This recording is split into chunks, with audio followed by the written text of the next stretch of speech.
Hello, fantasy football fans. Welcome to the Week 15 episode of the 9 Route, the fantasy football show that goes deep to help you win. I am your host, Austin Lee, and I'm joined, as always, by fellow Football Guys writer, Mr. Alex Milio. How you doing tonight, man? Ho, ho, ho. Is that Santa's sleigh? Did he bring me some gifts? Your set is looking very festive tonight. Yes, I did a whole string of lights here that looks just fantastic, doesn't it? Yeah, well, but for those listening on the audio-only version of this, it is amazing. It's like there's fireworks, there's flying unicorns, there's amazing flashing, lights to your favorite latest YouTube music video. It's something to behold. Oh, yes, you can hold it all right. I don't even know what that means. Anyway, happy week 15.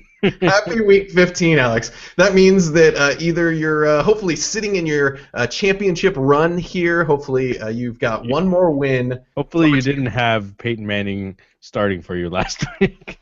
Yes, exactly. Yeah, that pretty much would have torpedoed your championship run. But hopefully, or maybe you had like a Le'Veon Bell or somebody else to pick up the slack for Peyton and catapult you into the Final Four here. So hopefully we can give you some advice that will get you from the Final Four to that championship game next week.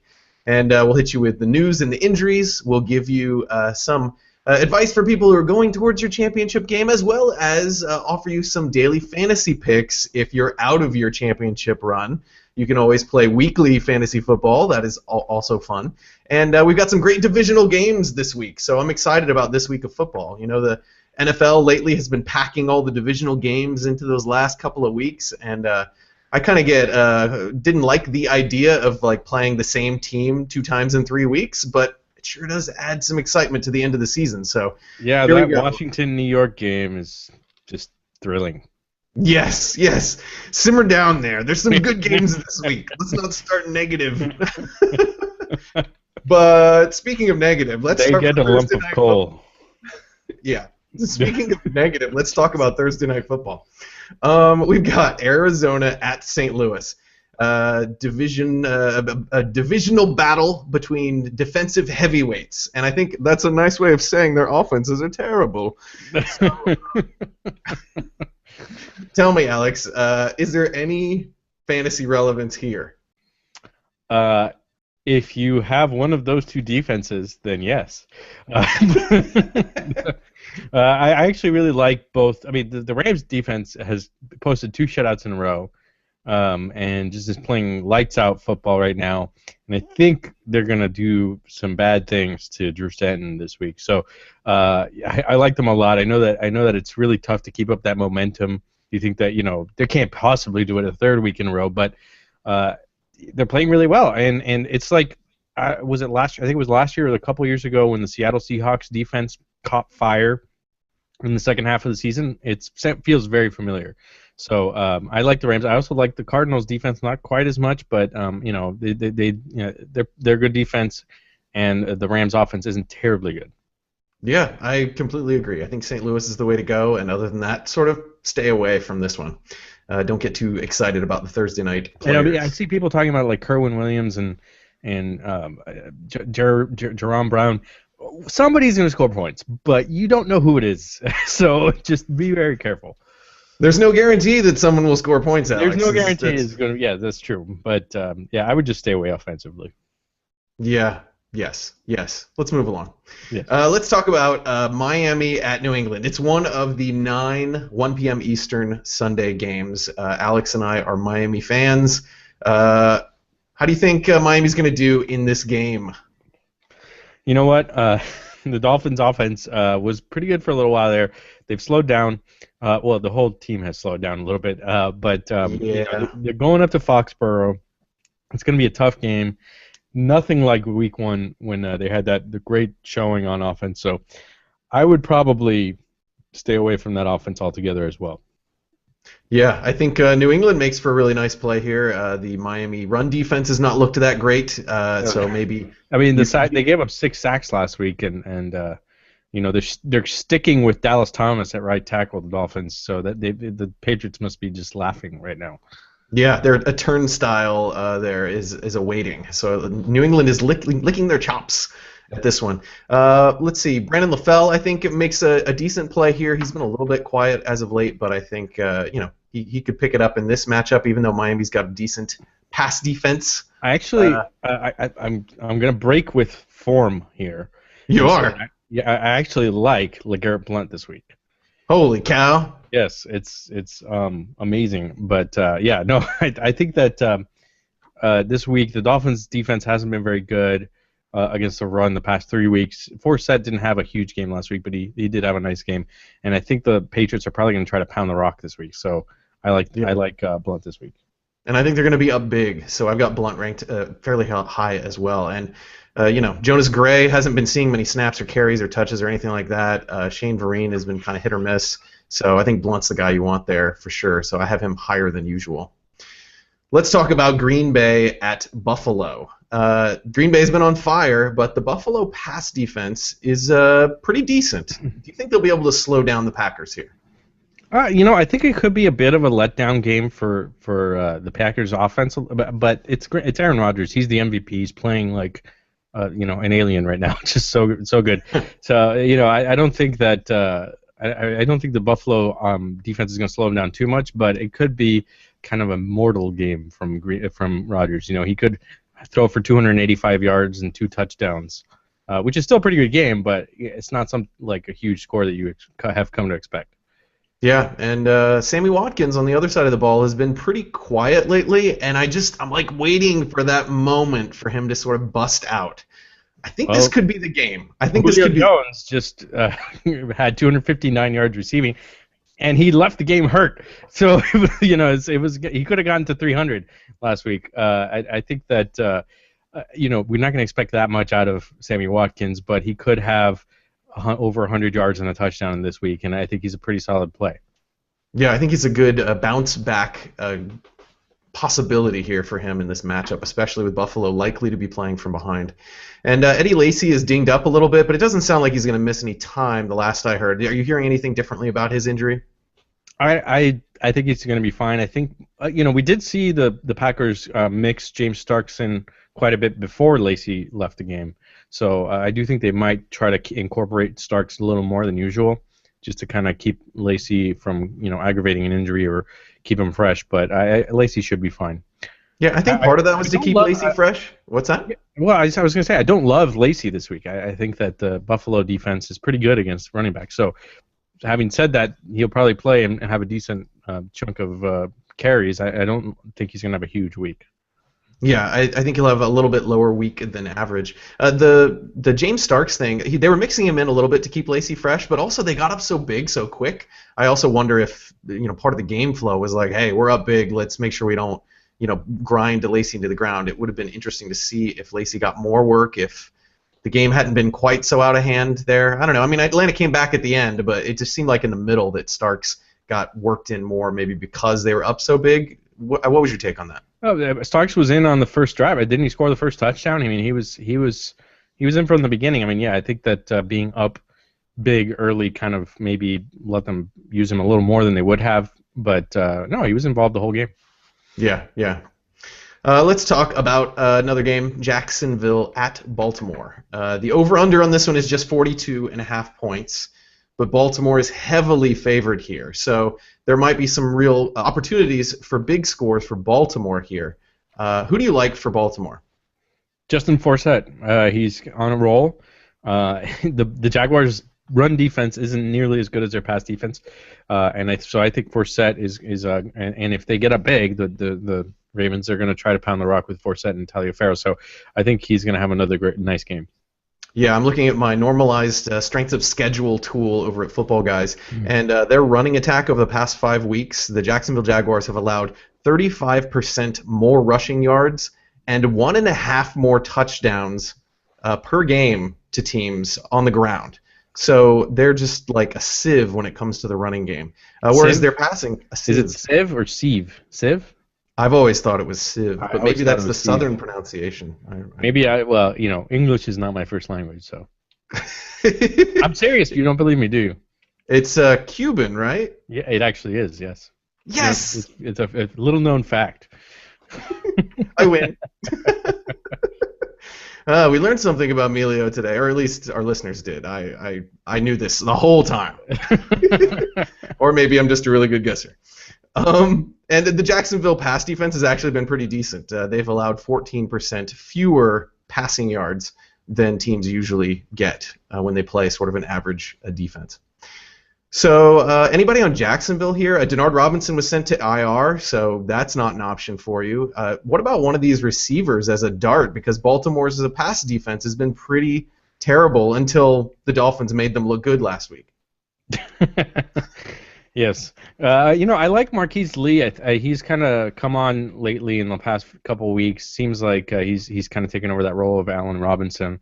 I don't really trust anybody else. Not that I trust anybody in particular, but if I'm going to pick a Jaguars receiver, it's going to be Lee. I think that, maybe Allen Hurns, if you think he's going to have one of his huge explosion type games, then maybe go with him. But he's kind of a boomer bust proposition. Hurns has not seen as much success as Lee the past couple of weeks, but Hurns has seen a few more targets. I'm going to say I like Hurns over Lee, but I think either one of these might be worth it. How can you pick a Lee? How can you pick against the Lee? That's a very good point. I rescind my vote, and I say Marquise Lee is the one you're going to watch. Yes. Very good point. Touche. You've won this battle, but we'll see about the next one, Mr. Emilio. Let's talk about Cincinnati at Cleveland. I don't think there's anything interesting going on in Cleveland. Nothing. No, right? Let's move on. Nothing. Nobody named Johnny Manziel taking over or anything. Wait. Johnny Manziel? Did you say Johnny Football? Yes, we prematurely celebrated last time around because was it last week or was it two? Was it? We celebrated Josh Gordon's return. We only celebrate Cleveland things. Yeah, last week I thought he was a great pickup and they didn't start him last week for some I don't know reason, but Brian, it took him one more horrible game from Brian Hoyer to finally say, okay, let's put Johnny Manziel in, and I like him a lot this week. I don't love him, but he's got so much upside. He's really tempting, and I can't resist putting him in my DFS lineups. I think I might be able to resist a little bit. Yeah, but you were completely tainted by the Hoyer Gordon experience last week. Yeah, it's true. I mean, yeah, that was not good. That was horrible. That was really bad. Although my midseason prediction that Gordon wouldn't be a top 20 wide receiver so far as panning out. But yeah, last week not so good. What about Isaiah Crowell here? We've seen kind of a little bit of a split time between Crowell and West, but Crowell's being a lot more effective with his carries. Do you think this could be a good matchup in, Cincinnati's pass defense is a lot better than their rush defense. Could Crowell have a big game here? The rush defense has given up tons of fantasy points the past few weeks. I think they're like second or even the most giving up fantasy points to running backs. So and Crowell is he was injured last week, so he was a little bit iffy midweek, and then he was okay during the game, and I think that's why he split time. This week he's practicing in full, so I expect him to have a bigger workload. And again, he is the most talented running back they have, so I like the matchup, and I actually like Crowell a lot this week in terms of DFS as well. Yeah. Cincinnati has been definitely poorer on the ground, giving up 14% more rushing yards to defenses than those offenses would ordinarily score. Let's move on to what's up. It's the most offenses to defenses as to defenses and offenses, and 14. I'm trying to follow you. I need to come up with some sort of like abbreviation or like. Maybe I should just say, based on the Austin metric, Cincinnati's bad. Cincinnati bad. Play Growl. I am Groot. That's what Rob Gronkowski says. I am Gronk. You played really well out there today, Mr. Gronkowski. I am Gronk. What did you think of the Patriots' performance today? I am Gronk. I love interviews. Let's talk about Tampa Bay at Carolina. We had some scary news earlier this week with Carolina quarterback Cam Newton, who was in a car accident. Very serious, but it sounds like he is okay. But he is going to miss this week's game. We're glad he's okay. It sounds like there weren't any serious injuries here. But from a fantasy perspective, this does change the landscape of this game a bit. Derek Anderson's going to be starting for the Panthers. How does this change things for the Panthers? In fact, two of our listeners, Jill and Ann, sent in the question, with Cam being out, how does this affect Kelvin Benjamin and Jonathan Stewart? The Tampa Bay defense has been playing pretty well in recent weeks, or better than they were in the beginning of the season anyway. So, for starters, it's not as good of a matchup as it might seem. Derek Anderson played the first game of the season, and he did all right. So, and Kelvin Benjamin scored a touchdown in that game, so I think that Benjamin will be okay. He's going to get a lot of targets. Jonathan Stewart, I have trouble trusting him. He's had a couple of nice weeks in a row. I don't know that I would continue starting him, unless you're desperate, because he could get injured. He could just disappear. Last week he was the beneficiary of a long touchdown. I think it was the longest of his career. So I would not trust Jonathan Stewart. But Derek Anderson being in, I think Kelvin Benjamin will be okay. I have bad visions of Derek Anderson back with the Browns and just like that terrible, miserable exit he had there. Think about him with the Cardinals. No, it's burned into my brain, like just how terrible he was with the Browns. The Browns are just infecting everything you think about this week. Yeah, it's true. It's very true. It totally is. But when he faced the Tampa Bay Buccaneers earlier in the season, I feel like that defense was in far much more disarray. And over the past 5 games, their pass defense has been a lot better than their rush defense. So I actually like Jonathan Stewart here if D'Angelo Williams doesn't play. Now that's still pretty iffy, but if D'Angelo Williams doesn't play, I like Jonathan Stewart here a lot because Tampa Bay has struggled on the ground. I agree. No, I don't know. I just don't trust Stewart. I think that, you're right. Like I said, the Tampa Bay defense is playing better, so I wouldn't necessarily love starting Benjamin, but if he's your third receiver flex guy and you don't really have a better option, a clearly better option, I think you're okay. Yeah, he's going to get a lot of targets, so I think he's a decent play too. It's more Anderson that I don't trust. Benjamin I could see putting in your lineup. How do you feel about these team defenses? Is there an opportunity to play a team defense in this matchup?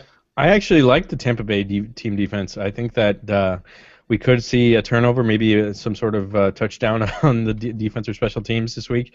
Even if you don't, I think that they could get to Anderson and get a few sacks. It's probably going to be a low-scoring game. Tampa Bay's defense is really cheap over on daily sites, so they're kind of a defense I'm kind of picking, especially for GPP lineups. Yeah, it looks like this game currently the over/under is 41.5, so this is going to be a pretty low-scoring affair. So yeah, defense is coming to play for sure. The only issue I will say with Tampa Bay's defense is that they're on the road, and road defenses haven't been as good as home defenses, but It's kind of a weird opportunity because Derek Anderson's starting and the defense is playing well. So, yeah, fair points.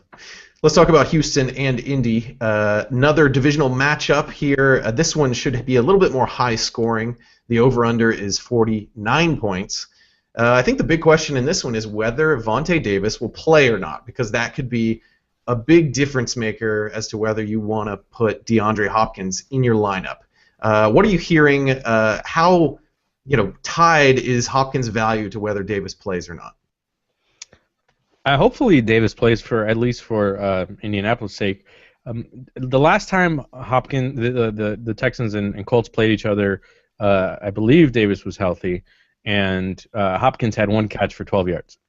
So I expect that Davis will be on Hopkins, who is the younger, better receiver at this point. We actually we're not even sure if Andre Johnson is going to play this week because he's going through the concussion protocol. So if Johnson is out, that's even worse for Hopkins. I think that they can key on him and take him out of the picture. So I would stay away if Davis is healthy. Yep, I agree. Especially if Andre Johnson is out to not drawing some of that attention away. Another divisional matchup is Oakland at Kansas City, and another one of these 9 1 p.m. games. Let's talk a little bit about Latavius Murray. How confident are you that he can have another, obviously a couple of weeks ago, he had his big performance against Kansas City, but didn't get to play a whole game. Like, he might have had 500 yards if he had played the He whole was game. if he gets to 20 carries, he might get to 600 yards rushing. It's no, but he had 110 yards on 4 carries last week. He had the was it a 90-yard touchdown? And it looked fantastic, and then he got the concussion. He looked pretty good last week. He didn't have a huge game, but he looked well, or looked like he was running the ball well. And I think that the problem being this week is that the Raiders are on the road. They're at Arrowhead Stadium, so it'll be a tougher game. The Chiefs are not going to be bamboozled this time. Not that they were bamboozled, but they're. I was caught by surprise. So you can imagine how much the Chiefs were caught by surprise, right? Because they pay no attention to football. I'm just kidding. You weren't even paying attention to me just now. What? What? I like boats. Yeah. I don't know. Anyway, no. So I think that they'll kind of come in trying to stop the run this week, and make Derek Carr beat them, and so it'll be tougher sledding. But I still like Murray. I think that he's a decent option. I like Murray a lot here. Yeah, they're not going to be fooled, and they're going to be ready, and they're going to try to stop him. And but Kansas City has, they're not going to be able to, even in Arrowhead, because Kansas City has allowed the most yards per game of any team in the NFL over the past 5 games. 185 yards per game. More than the Dolphins? That's it's hard. It's hard to believe. It's very hard to believe. I'm double checking my little tool here at Football Guys, and yes, Miami's only allowed 138 yards per game. They must have had like one game where they allowed 0 like 5 games ago or something like that. I think that's exactly what's going on. Miami's been pretty terrible the past 3 or 4. But yeah, Kansas City especially bad with 185 per game. That's the worst in the NFL. Let's see. What about on the other side of the ball? Jamal Charles sounds like he's a little bit banged up. Do we like Niles Davis here? Is Jamal Charles going to be healthy? Miles Davis?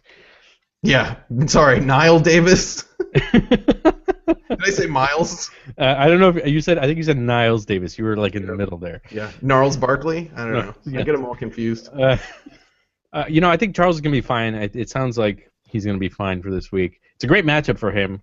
But I could foresee Niall Davis getting a significant chunk of the workload. Especially if the Chiefs wind up going up big this week, like they were supposed to last time. So if they have a big lead, they might want to kind of rest Charles, and I think Davis could be kind of a decent, sneaky option this week. Yeah, I think he's sneaky if Charles doesn't play. Otherwise, I'm avoiding this one. If Charles doesn't play, he's a great option. He's not even sneaky anymore. He's just great. Yeah. I don't know that Kansas City's going to be blowing out Oakland. I think they'll win this game. What are you talking about? It's supposed. No, I'm just kidding. You're right. It's the Raiders are playing much better football right now, even than the Chiefs, who they beat 2 weeks ago. So you're right. It's not going to be necessarily be some sort of blowout, even if the Chiefs are at home. Yeah, I'm checking the line here. I mean, Vegas has Kansas City as a 9.5-point favorite. Vegas knows. Vegas. I'm not going to question Vegas, but I might take the Oakland side of that one. I think Kansas City will win, but 9.5 seems like a lot. All right, we got 2 more games in the 1 p.m. slot. We've got Washington at the Giants. This is that awesome divisional matchup you mentioned earlier, so we're finally there. The Washington quarterback situation's a little up in the air. Kirk Cousins. What? Yeah, it's Kirk Cousins. All right, yeah. Who's playing quarterback? And Steve DeBerg is playing quarterback. Ooh, yes. Vinny Testaverde will be playing in his 50th season. I think it's going to probably be RG3, so we get to talk about him again on the podcast one last time, probably. I saw the sad story from him, like punting footballs all alone the other day at practice. It's it's such a sad situation right now. I didn't read that one. Washington might actually score points this week. But actually, both defenses aren't very good, so it might be kind of like one of those high-scoring games because between 2 bad teams. I can't. I can't. Just in general, you just can't. Well, okay, what about the Giants running back situation? I think that's a more fantasy relevant question. Last week, we had both Rashad Jennings and Andre Williams active, although Rashad Jennings wasn't really that active. Are we going to see a role reversal this week where Jennings is actually getting the bulk of the work, or are you a little skittish of this situation? I'm a little skittish, but I did see that they want to get Rashad Jennings back into the game more this week. It was kind of a bit of a surprise that he was active last week. He only got 2 carries. Andre Williams did his thing like we told you he would. So this week, I think, I would stay away from Williams because we're not sure what's going to happen in the backfield. It could be 50-50, but Rashad Jennings, when healthy, has been the workhorse, and it sounds like he's healthy. So. It's a pretty good matchup. I actually, the Washington defense is probably worse against the pass, but not a bad matchup for Jennings. He can catch passes. But a guy I really like on the other side of the ball, actually, is Alfred Morris. The Giants are awful against the run. Even, last week they did all right because they were played against the Tennessee Titans, but they're one of the worst run defenses in the league, and Morris should have a nice game. Yeah, they've allowed even more yards than the Miami Dolphins over the past 5 weeks with 149 per game. Despite getting Bishop Sankey last week. Yeah, exactly. How about a defensive dart here? Are you throwing a defense into this game? Yeah, I mean, I like the Giants. I think that the Washington offense is just in shambles right now. It could be, like I said, it could be one of those high-scoring games, but I kind of expect it to be a one-sided affair. With the Giants winning, and they could, RG3 likes, he turns the ball over, and the Giants had a big game last week defensively against the Titans. I think they scored a couple touchdowns last week defensively. It might not be quite as nice, but I like the Giants this week.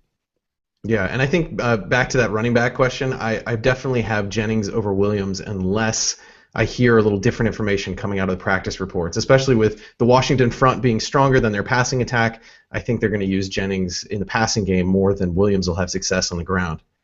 The last 1 p.m. game it should be a high-scoring game, so I think this is going to be a lot of fantasy activity. Pittsburgh at Atlanta. The over/under is 54.5 points.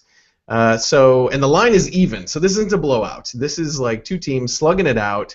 Both a little bit inconsistent. Maybe we'll see some fireworks here. But the big question is Julio Jones. I think this would change the dynamic dramatically, whether he plays or not. Do you have it in your crystal ball? Do you see what's going to happen with the Julio Jones? I think that if any normal year, if the Falcons were 5-8, then Jones might sit out. But they're in first place. They're in first place. The first place 5-8 Atlanta Falcons. They're fighting for their playoff lives, so I think that Jones is going to try his best to be on the field this weekend. And hopefully he will be. It doesn't sound like it's too serious, but we don't have a lot of detail. But I do think Jones will play. I think he'll be okay. And he's been just an animal the last 4 or 5 weeks. He just looks amazing. We'll see what Pittsburgh does to try to stop him if he plays. But everybody knows where the ball's going, and he's still catching a ton of passes for a ton of yards. And so I had no problem starting him. I really love stacking Matt Ryan and Julio Jones if Jones is playing.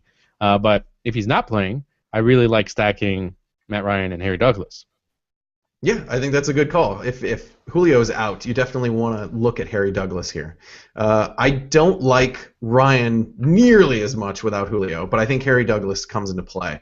I think it would change the dynamic on the other side of the ball a little bit too if Julio's not playing, because I think Pittsburgh would win by more. But I think either way, Le'Veon Bell is having a monster game this week. He's my running back 1 in my rankings. I don't think that's a surprise. He's been on a record tear the past few weeks. And I think we're going to see a lot of Le'Veon Bell in this game. How about in the passing attack, or do you have any thoughts on Bell here? Oh, I love Bell. I think he's going to do fine. I mean, he's 711 yards total the past 3 games and 5 touchdowns. It's ridiculous, and I expect more of the same. They're really relying on him. But I do expect it to be just a great offensive day all around. I think Ben Roethlisberger is going to probably throw for 300 yards and a pair of touchdowns at least. And a lot of that's going to go to Bell. He might throw 100 yards to Bell. So, but the other guy that I really like in the offense right now is Antonio Brown. I think that he's due for a huge fantasy game. He's had pretty good lines anyway, but he could have a big game this week. Yeah, I think start everybody. Martavis Uh, Bryant, I think, all yeah. these guys. The one caveat being that if Brown draws Desmond Trufant, the Falcons cornerback, if he shadows him, then Trufant's a really good cornerback, and so it might be a little bit less nice for Brown, but we'll see what happens. So that's tougher to tell. Yeah, and I don't think he's so much like a shutdown corner. It's not like Revis Island or something. It just Yeah. might be a little bit less production than you might expect in such a juicy matchup. Let's talk about our 4 p.m. games and start with a pretty important divisional matchup here, Denver at San Diego. Now, you mentioned Peyton Manning before. He kind of, let his owners down, even though Denver played good as a team. Will we see a bounce back here from the passing attack for Denver? Yeah, they'll be fine. Manning did fine last time out against San Diego.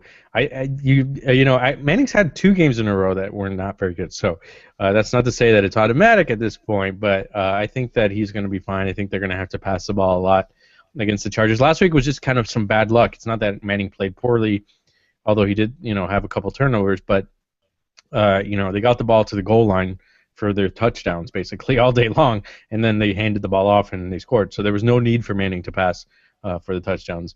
I think this week, that's a bit unlucky. I think this week he'll be fine. Yeah, and this week, are we going to trust the San Diego passing offense on the other side? I mean, the over-under here is 50.5 points. I don't usually trust Keenan Allen, but I want to trust him this week. I think that he's going to have to be involved here. Well, last week, remember, Allen was one of the guys I didn't like because he was going up against Darrelle Revis. This week, he's probably going to get Aqib Talib, maybe Chris Harris, who's one of the most underrated cornerbacks in the league. But last time out, Allen had a good game against the Broncos. He had a touchdown against them last time. Granted, the whole offense was playing better last time for the Chargers. But Allen and Gates both had big games against the Broncos the last time they played each other, and they're home this time. And they have Ryan Matthews this time. I believe last time it was Brandon Oliver. So I think the offense will be fine. I think, it's probably going to be a high-scoring affair, and we'll see what happens with Rivers. They may or may not have Ryan Matthews. He's a little bit. That's right. He's banged up sounds this week. That's right. Yeah. I don't. It's a little iffy. So we might. But they do have Donald Brown. They do have Donald Brown. Yes. It could be the Donald Brown show here. I kind of don't care in terms of how that impacts the passing offense. Obviously you want to keep an eye on it if you're a Ryan Matthews owner, but I'm looking at Allen here as to have a good game. I think this is a matchup they're going to have to play catch up in, and I think Allen's going to be the guy they're targeting here. And what about Julius Thomas on the Denver side of the ball? Is he going to be back this week? I think he was close last week, so he's got to be an option for your team, right? Sounds like he's going to be back. He's coming. I'm not sure how much I trust him coming off that injury, but Manning might try to get him going. He's been missing Thomas, I think, a little bit, and having a weapon like that, maybe opposing defenses are going to try to focus on Demaryius Thomas and Emmanuel Sanders, which could open things up for Julius Thomas if he plays. Yeah, I like that. And Jill asks another question on Twitter. She's asking, what are the ethics of waiver pickups? She's thinking about trying to pick up some tight end help, it looks like. What are the ethics of waiver pickups if you're in the consolation bracket? I tell you what, if you have to tattoo your body for being in last place or something like that, then absolutely go crazy picking up people. You don't want a tattoo that you don't, or to have to make some embarrassing video or something. But aside from that, most consolation brackets are probably meaningless, I would say. If you're really into it, I don't see a problem with it. The owners are, in the top bracket are probably going to be mad at you, but it's fantasy football. It's there's no all's fair in love, war, and fantasy football. So exactly. I've been a long time. Collusion. No collusion. But I've been a long time commissioner of a couple of leagues, and if they didn't want you to pick up guys when you're in the consolation bracket, they would lock your teams. If your team's not locked and you can do pickups, then have at it. Now, it's like just follow the rules of the league, and if someone gets grumpy about it, then they can propose a rule change for next year. But go get them. Like, be competitive in that consolation bracket. Don't just roll over and play whoever you got. Go fight for it. There's nothing ethically wrong with that. I like print out your league constitution and rules. and then paper mache them into a big middle finger to whoever complains. I love it. That brings up a good point, though. Make sure your league has a constitution. I'm a big proponent of that. Anyway, So let's that you talk. can do this sort of thing, yes. Yeah, right. So that you can paper mache it into a giant middle finger. That's the primary goal of a constitution. No, it is not, Alex. You were getting too serious. About... I needed to say something ridiculous. Yes, no, I love that. I love it. Speaking of too serious, the Jets play Tennessee this week. That's the sad trombone game of the week. Wah, wah. Or is it like the Price is Right noise? Yeah, this is a terrible game. This is a terrible, terrible game. Yeah. But here's the thing: Tennessee is so bad against the run that you might have some options here on the Jets' side of the ball in their rushers. Chris Johnson, revenge game. Chris Johnson, revenge game. We talked about Percy Harvin. He had his revenge last week against the Minnesota Vikings, and now he's injured. But Chris Johnson gets his old team, and I would actually not put it past him to be in Rex Ryan's ear this week and say, hey, give me the ball this week. I really want to make the Titans pay. So as darts go, Chris Johnson it might be a decent one this week. Yeah, revenge game. I like that. There was some serious Martellus Bennett revenge going on last week. Yeah, I could see it happening. Which defense do you pick in this ugly matchup? They both could be good dart throws. Yeah, no, I think I like the Tennessee defense. I mean, the Jets defense. I can't even pick one. The Jets defense a little bit more. I like the Jets. Last week I thought Minnesota was a good defense, and it turned out really well right off the bat with that pick six. The Titans are not nearly as good on defense as the Vikings, so I think the Jets are the defense to own this week. Yeah, it's a little bit of a risk, but I like the Jets over the Titans in this one.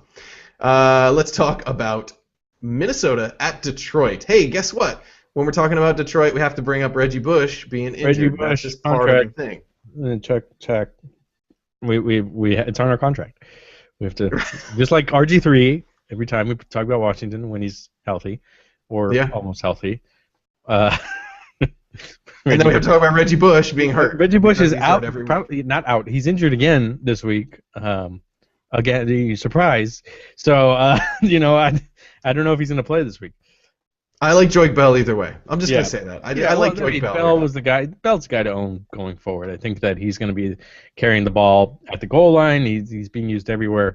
Last week he kind of got lucky with that second touchdown that was supposed to go to Calvin Johnson and got batted in the air. I like Bell.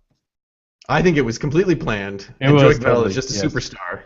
Yeah. It was the batted ball play. Throw it to the defender's line. The defensive line's hands, yes. Yeah. Can we move on? I have nothing more to say about this. Yes. Let's talk about a barn burner. San Francisco at Seattle. This is going to be the last of the 4 p.m. slotted games. This is going to be a very low-scoring game. The over/under is only 38 points. But Russell Wilson has been the... Wait, you said the Seahawks are going to score 60 and then San Francisco I said watch negative 22? Well, maybe they will, but no, watch it be some high-scoring thing that nobody expects. No, I do not expect that at all. Hey, remember last week I had that gut feeling that the Patriots-Chargers game was going to be low-scoring, and what wound up happening, it was pretty low-scoring. You heard it here first. San Francisco and Seattle, 54-51. Yes, 100 points.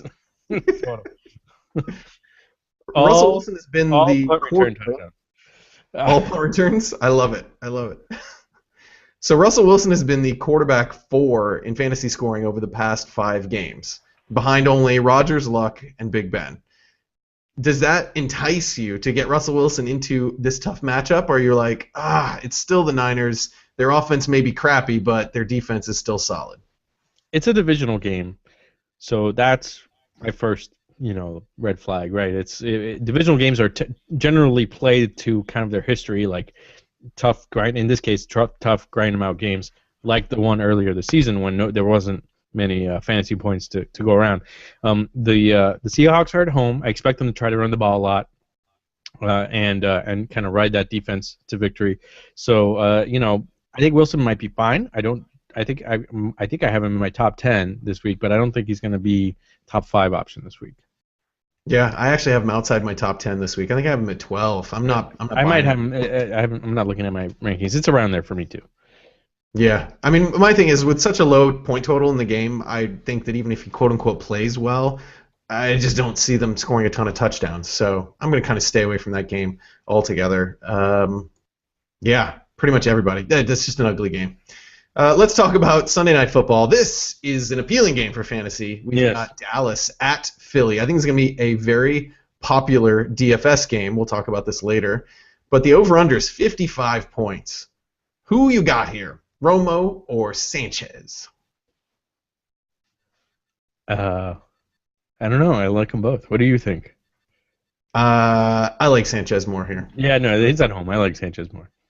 Yeah, and I think that DeMarco Murray is going to do a lot of damage for Dallas, whereas Sanchez, I think, is going to end up throwing more. I don't know. We're both speechless today. We're both like, Yeah. feeling the impending pressure, the pressure from this week, semifinals week, and we're speechless. Yeah, the pressure is on. The pressure is on. We're gonna talk more about this game in the DFS section. So let's move on, and we will be talking about this extensively. We're both looking at our notes like, well, what are we talking about? Yeah. No, we've got a bunch of DFS related stuff on that one later. But basically, you're starting all your guys in that matchup. Yeah, if you see, everybody's valuable this week, even Terrence Williams. No, don't start that guy. Don't start Terrence Williams. I'm just kidding. No.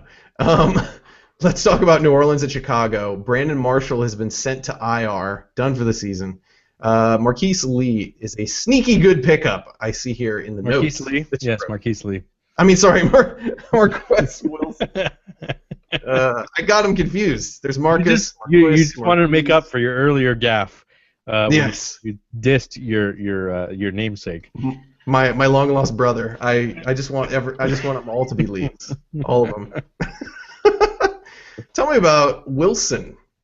Well, he's everybody's talking about Wilson this week, so it's almost kind of in DFS terms he might be overplayed.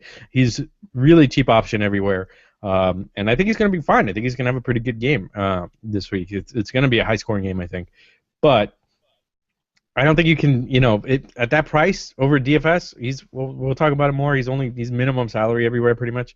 It's hard to resist him. I think somebody else mentioned on Twitter, I forgot who it was, my apologies, but somebody on Twitter mentioned that Alshon Jeffrey might get all the targets this week, which you seem to agree with. So I don't know. What do you not like Wilson at that point? No, I like Wilson, especially at his price point, but I've got Jeffrey as a top 5 receiver this week. I'm all in on Alshon Jeffrey. What if Kendrick Lewis is just assigned to shut him down this week? Is he a shutdown guy? Last time I checked, he wasn't. He did a pretty good job, though. I mean, he last week he held Kelvin Benjamin to 2 catches. Did he? No, He still plays for New Orleans, right? I mean, that defense is just so bad. Yeah. They're so We're bad. talking about New Orleans, yes. I know. Yeah, I could see a big game for Drew Brees here too. They've been looking horrible, but Chicago can cure all those. He had 5 ills. touchdowns 2 weeks ago. So I know. So it's one of those. It's just like hot and cold. Yeah. Very. Yeah, and with lots of losses though. Like up or down or something.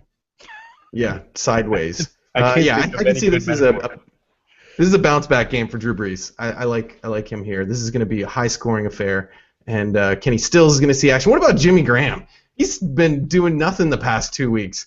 Are you like just got to keep rolling him out there? Or are you like, nah, you know what? I don't think so. You're in an awkward position in redraft. You can stay away from him in DFS, no problem. But if you have him on your team like I do in several leagues, you don't really have another option that is going to be a consistent guy like Graham has been in the past. So you have to start him. I mean, who else are you going to start? Michael Rivera. No. I mean, Michael Rivera had a nice week last week, but you can't not start Jimmy Graham. No, yeah, he's a top 3 tight end always. That's just roll with it. He'll come back around. It'll be fine. I mean, Just look, calm so down. 2 weeks ago he had 0 targets. Last week he had like 11. It just was not a good game overall for that offense. I think this week overall that offense is going to be much better because the Chicago defense is awful. So Yeah, I think Graham is going to be fine. he's gonna blow up this week. All right, that wraps up the games. We're going to move on to some of our Twitter questions and the DFS picks of the week. If you want to see our rankings, you can go check those out over at the9route.com. They're updated until the last minute on those Sunday 1 p.m. games. And there's daily fantasy sports tools for FanDuel as well as DraftKings over there, where it sort of automatically ties into our rankings and recommends certain value picks at certain positions. So go check that out over at the9route.com. You can also find everything related to our podcast over there. So let's talk about a few of these questions we got on Twitter. Tyler is asking, which two would you roll with for his running back 2 and flex in standard scoring this week? We got Boom Herron, Jeremy Hill, Fred Jackson, LeGarrette Blount, and Keenan Allen. Which I don't know two what all would you the take here? hubbub is for Boom Herron. He had that one good run 2 weeks ago, and that was it. There's nothing else to see here. There's just I don't like the indie running backs at all. He's better than Trent Richardson. That's why people are so excited. Yeah, right. But I think that here I think you got to go with either Fred Jackson or LeGarrette Blount, probably Jackson, and Keenan Allen. I don't know. What do you have? What say you? I would go with Hill and Blunt.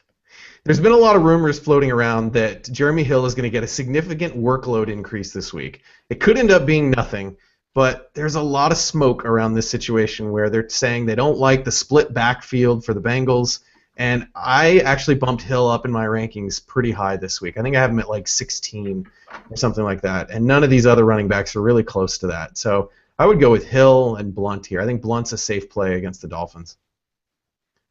So what we agreed on Blunt, but the other one is a little iffy. Yeah, sure. Yes. I think Fred Jackson. What he's playing? He's playing now. Yeah. Okay, so let's move on. So hopefully that helps you a little bit, Tyler. Be sure to check our rankings later. That didn't help him at all. All we said was it didn't help him at all. Don't go with Boom Herron. That's the only. Don't go with Boom Herron. That is the answer. That is the answer. Just avoid him, and then you trust your gut. Or go with my picks because they're right. Let's answer Andy's question. He's asking a dynasty sort of keeper type question here. He's asking, would you deal 2016 first round and second round picks and Greg Olsen to get Alshon Jeffrey? Yes. I mean, I think this is a no-brainer. He also has a Gronk. Absolutely do that. Yeah, do it in a heartbeat. This is not a tough one. Go for it, man. Then Jack is asking about kickers, your area of specialty. This is your area of expertise. I'm deferring to you. Okay, I actually researched this one a little bit for Jack. So Jack is, we've chatted a lot on Twitter. I like Jack a lot. He sent us this question. He needs a kicker for the playoffs. He says, should he go with Walsh, Bryant, Barth, or Carpenter? You know what I'm going to say. I know what you're going to say, but I'm going to give you a little different take on it. So Walsh is Minnesota's terrible. Ignore it. Barth, they only score touchdowns. Ignore that. Carpenter is the guy we talk about all the time in the podcast. That's Alex's pick. But Carpenter has a matchup this week where I think they're going to be down, so I don't think there's going to be a lot of field goal kicking. Bryant, however, is in a couple of high-scoring matchups in the next 2 weeks. I like Bryant the best here, but Carpenter would. You can't argue with that. As much as I want to say Dan Carpenter, I think Bryant is probably the better choice right now. Although it'll end up being whatever Josh Scobie. It'll be Connor Barth. Who knows? We gave you some solid analysis at least. Yeah, I gave you a little something there. Kickers are a little bit of a crapshoot, but that's my take. I would go with Bryant there. Let's answer. Brian has a couple of questions here, a couple of good ones. Start 2 receivers. Now he could look at our rankings, but we're gonna answer this for him here anyway. Josh Gordon, Julian Edelman, or Kenny Stills. Start 2 of those guys. Who would you sit here? I'd probably sit Edelman. I think he's more of a PPR guy. Not a lot of upside. I think Stills has a ton of upside. I mean, not that, Edelman will be fine, but I think that Gordon and Stills, you go for the home run here. Yep, I agree. And then he's asking. He says, I know this sounds crazy, but he needs a huge game. You got it. So, yeah. Before I answer the question here. Yeah, before I answer the question here.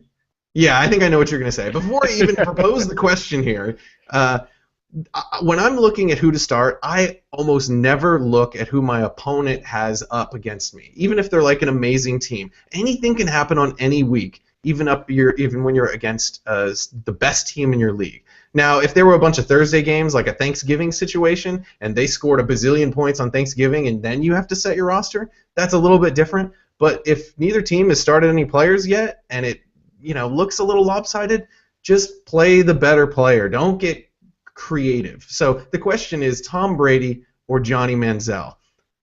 For me, it's Tom Brady. You play with the safe guy. You don't go crazy here. What's your take? I say you get creative. Go with Johnny Manziel. He's got the upside. He could score three touchdowns on the ground this week. So, if it's the playoffs. Go big or go home. Man, I mean, I know that like Drew Bennett and Billy Volek really paid off for me in the playoffs a decade ago, but it's funny. I started them over Brady that year. That was what I did. That was like a decade ago. So I'm going against my own advice, I guess, but I think I've learned since You're no then longer that a reckless they work out. youngster. Yeah, I'm no longer reckless in my fantasy football career. Like that worked out that one time, but it's burned me a lot more often than it's helped me. I would go Tom Brady here because Johnny Manziel could score 3 touchdowns, or he could have 3 turnovers and then fall out of the game or something. I don't know. They're not going to bring Brian Hoyer back in, but Fall into a giant hole on the side. exactly. Yes.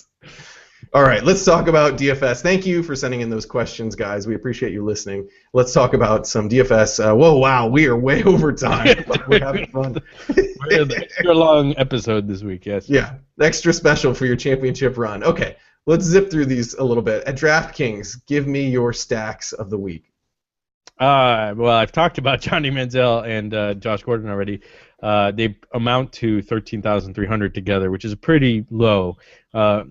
Strictly a GPP play like last week with Brian Hoyer and Gordon. You're not sure what you're going to get, but you could get a huge game out of both of them.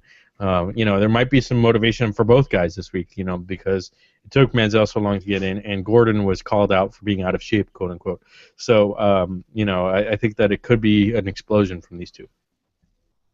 Yeah, I think that is a good high risk option. I don't really like it after getting burned last week. You're like, I'm not going back in that water. I'm not going back to the well on that. But I usually like for my stacks to be under about 14K at DraftKings. So I like Sanchez and Jordan Matthews this week at only 12.1K. It's going to be a high-scoring game. Somebody pooped in the pool. I'm not going back. I'm not going back in there. It's just a baby Ruth, man. No, actually, I really like your stack. What's a little Caddyshack? Anyway, I really like the Mark Sanchez Jordan Matthews stack. I like that over at FanDuel as well. It's a really good low priced stack this week. I agree. Mark Sanchez is a Cinderella story. Came out of nowhere. As you know. All right. Sorry. But my cash game stack. I think it's probably either Matt Ryan and Julio Jones if Julio Jones plays, but probably a bit safer, I think, is Tony Romo, Des Bryant. Des Bryant didn't score a touchdown last time out against the Eagles, but he's always going to have a ton of targets. He's going to, last game it was kind of a, not a good game flow for him. I think it's this time around he could easily score 1, if not 2 touchdowns. It's a nice cash game stack, I think. Yep. If you're into the stacking in the cash games, which sometimes you do right, feel confident in. Yes. That's a whole different thing. But yes, if you're going to stack a different strategy topic. Yes. Yeah. I usually stack like a running back and a defense in a cash game, or sometimes if it's a really big team against a weak team, I'll do like a running back and a receiver stack because I think that one of them is going to get a ton of points. But I do like Tony Romo and Des Bryant this week. Let's talk about quarterbacks. I feel like if you're going to go cheap, you've got a couple options here. Kyle Orton is only 5,500, and it's not that I love Kyle Orton, but if you're going to go cheap, I like Kyle Orton versus Green Bay. I think they're going to have to throw. I think the Green Bay pass defense is weak. And then if you want to get real crazy, it's just a reminder. I don't think I'd play this guy, but just a reminder. Derek Anderson is the minimum. He's only 5K. And so if you want to go way cheap, if you really need the money, go with Mark Sanchez. He's only $1,000 more than Kyle Orton, and it's he's a lot safer No, I with agree. upside. I thought you were gonna say if you need the money, I'll loan you a few bucks since you can get up to Mark Sanchez. Call me. Just don't do that. 27% APR. Don't worry about it. If you don't pay me, Who I'll else get do you Austin. like? And Austin's gonna knock on your door. Yeah, I'll break your kneecaps. All right, let's talk about another quarterback that you like here. No, I mean, well, I talked about Matt Ryan. I like Drew Brees as a cash game guy. He's 8,400. As the more expensive guys, it's on the cheap side. Last week he was a big letdown. I think he bounces back a nice big game against the Bears. The Bears. Yep. The Bears. Let's talk about some running backs. I mentioned Jeremy Hill already. We already talked about Latavius Murray. I also like he's only $4,000 at DraftKings. Hill at 4,300 is a really good price. Yeah, I really like that, especially I think he's a top 20 running back this week for only 4,300. I really dig that. Who are a couple other guys you like? Well, I mentioned Chris Johnson. He's only 3,600. So again, a dart, in a GPP game. If you want to save some money at running back, I think Johnson's a decent one. LaShawn McCoy is a great cash option, 6,600.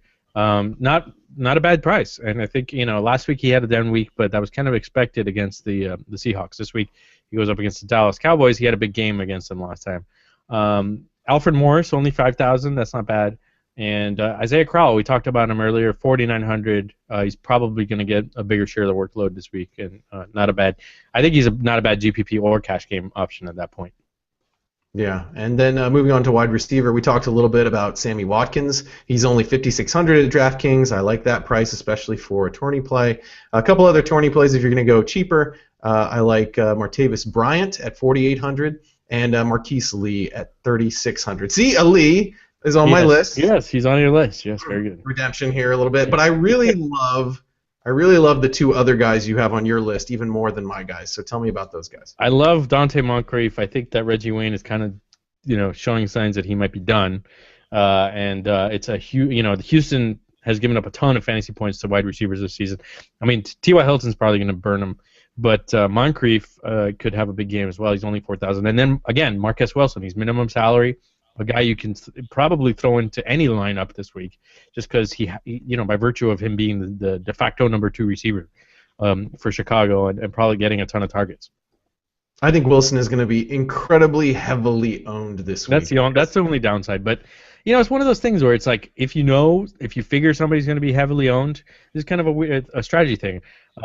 Yes, you want differentiation to win your contest, but in that case, you're saving so much money, and you can differentiate elsewhere while either sinking or swimming with Wilson along with everybody else. So it's kind of like you can make that choice and then differentiate somewhere else. Yeah, and it's not a huge sink or swim move. I have to cut you off. I'm sorry. The robot is back. We went too far. We went too late. Last week we dodged Ultron, but this week he's back. So hopefully your mic will be fine in a minute. But in the meantime, I'm gonna just talk.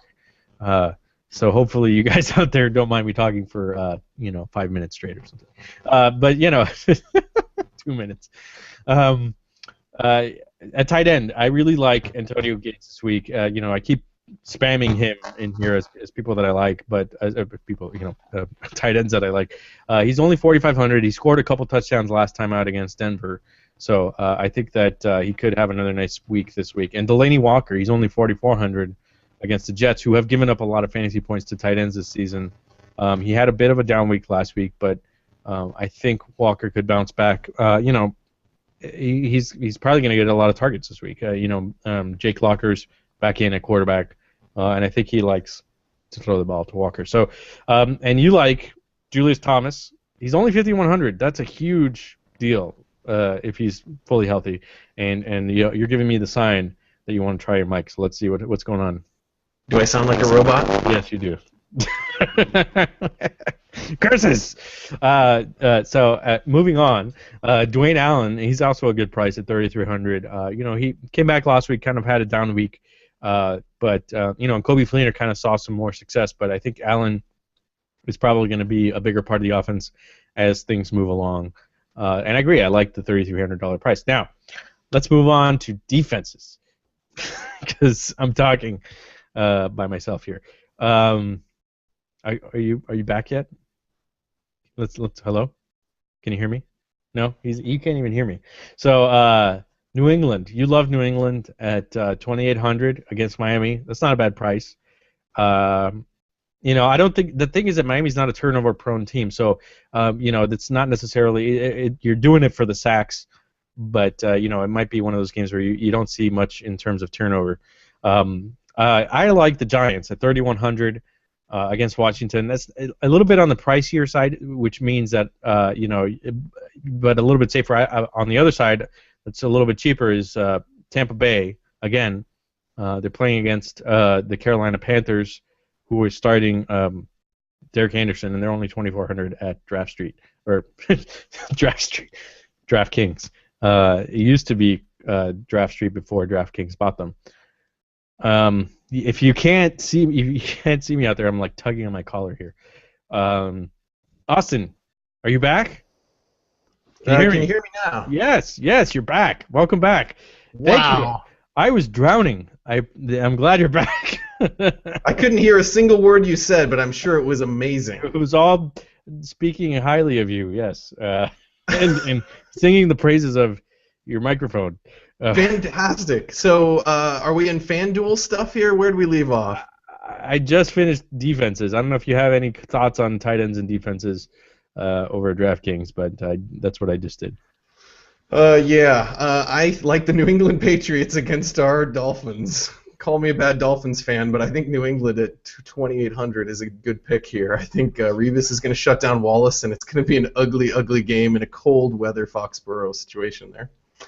I know what happened. Like, I totally lost my nerve. I was drowning without you. I need you. Don't ever do this to me again. Don't ever let go. Don't ever give up. All right, let's go to FanDuel. I did not prepare my FanDuel stuff, but I'm going to use our handy-dandy tool. Shocking. I know. This is the quality preparation you've come to expect from me, and so I'm going to use our handy-dandy tool that we have over at the9route.com to see what values this little widget thinks are good here. Why don't you talk about some of your picks? Like I said, I like the. I like the Sanchez and Jordan Matthews stack. Again, it's 14.5 over at FanDuel, which is a pretty good price. And then just skipping the quarterback, we talked about Matt Ryan and Johnny Manziel earlier for DraftKings. They're also pretty good deals over at FanDuel. Ryan's only 7,900 and Manziel's only 6,700.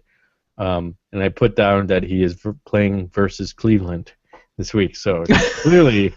He's going to have a great game. It seems like his off-field antics have been versus Cleveland this whole season, so that's not a big stretch. I looked at all the quarterbacks here in the little tool, and pretty much the same picks at FanDuel are the ones that I mentioned at DraftKings, so I won't even dig into it. It's a lot of the same guys. Let's talk about some running backs. Justin Forsett, we talked about how he could have a huge game against Jacksonville. He's only 7,700, which is really good price over FanDuel for a guy that's going to get a lot of carries and probably have a big game. We talked, LeGarrette Blount, he's only 6,500. We talked about Jeremy Hill a lot. I wrote down Giovanni Bernard. Not so high on that now that we're seeing the news out of Cincinnati. But if for some reason we hear differently, he's only 6,900, pass catching option, and maybe a decent dart. Yeah, I like the Jets running backs, both of them, Chris Ivory and both the Chris's. I like the Chris's of the Jets. Chris Johnson is only 5,300. Chris Ivory 5,200. I might be tempted. I actually have Ivory ranked higher. As much as I've talked about Chris Johnson, I have Ivory. I think he's safer, and he's only 5,200 at FanDuel. That's not bad. Yeah, maybe Ivory is the cash play and Johnson's the tourney play. I have Ivory ranked higher as well. I like the story of the revenge game, but let's be honest, Chris Ivory's a better player, so I would go Ivory here. And then I'm looking also through this little widget here. It's interesting. I wonder. No, that guy's terrible. Let's not do that. Yeah, that's who I got at running back. sometimes you use this widget and you look at the points. Daniel Thomas? Were you talking about Daniel Thomas? No. You look at the like points per dollar, and you're like, oh, that Yeah, looks you're like like, a oh, good yeah, points per dollar. yeah. And then you look across to the name, and you're like, oh boy, I don't feel good about that. I just questioned my own ranking. Matt Asiata. Yeah. So no, never mind. How about wide receiver? You gonna play the guessing game on who it was? It was Terrence West. It was actually Terrence West. Okay. That's who it was. I'll break the suspense there. I like Keenan Allen this week. He's only 7,400 at FanDuel. Not a bad price. I think he's a pretty good cash game option. And then Marquez Wilson, only 4,500. Yeah, I'm looking at this, and it's a lot of the same guys as the other place. Generally, if I'm higher or lower in my rankings, it will reflect on both sites. Not always, but some of the time here. Yeah, Kenny Stills is only 6,100. Yeah. Alan Hearns, maybe throw a dart at a Jacksonville receiver. Alan Hearns is only 5,600. He's been in sort of like the perfect lineup 2 weeks in the season, so maybe he'll pull a hat trick and have a huge game at Baltimore with Baltimore's pass defense being so terrible. That could be an interesting dart throw. But yeah, Wilson is dirt cheap here at 4,500. It's some of the same guys as we mentioned over at DraftKings. How about at tight end? Who do you like there? Jimmy Graham. I mean, I think that he's only 6,900. That's a crazy low over at FanDuel. You got to trust that he. It's funny because he's not quite the cash game play that he used to be at this point. Because he hasn't had a good run. But at that price against Chicago, a bad defense, I kind of like him to have a big game. So not bad pricing for Graham. And then Delaney Walker, he's only 5,300 against the Jets. Yeah, Walker's the guy I just noticed in the little widget. I like Walker a lot this week at that price. How about defense and special teams? It looks like you like potentially both sides of the Jets-Tennessee game here. I didn't say I liked them. I just said that they were good prices and they have good matchups. So yeah, the Jets and the Titans both are less than 5,000. But my favorite defense this week on both sides is Tampa Bay. They're 4,800 at FanDuel. Again, they're playing against Derek Anderson, and if you want to save some money on defense, I think that they're the team to go with. Nice. Well, that covers all of our FanDuel DFS picks. We didn't pick a kicker. When in doubt, choose Dan Carpenter. Yes, Matt Bryant. Matt Bryant. I'm going to say Matt Bryant this week. Yes. Do you have any articles or anything coming out that people should be on the lookout for this week? Next week, I'm going to be out. I'm going to be traveling. So. What? This is unacceptable. Yes, I will be leaving you to your own devices. And actually, our old pal Brian Fontaine is going to fill in from back in our PFF days. So I hope you guys listen in for that. He's a great guy, and he's going to rock it here. Yeah, he's an amazing Dynasty guy, DFS guy. He's doing a lot of stuff for Roto Grinders this year. He and I used to do a podcast together for like a year back in the day. I'm really excited to get a chance to reunite with my old podcast buddy and do the Week 16 show. So be sure to tune into that, and we will sadly miss Alex while he's traveling. You got your daily musings coming up this week. Yeah. I mean, it took a Thanksgiving holiday, but it's back. Look for that probably on Friday.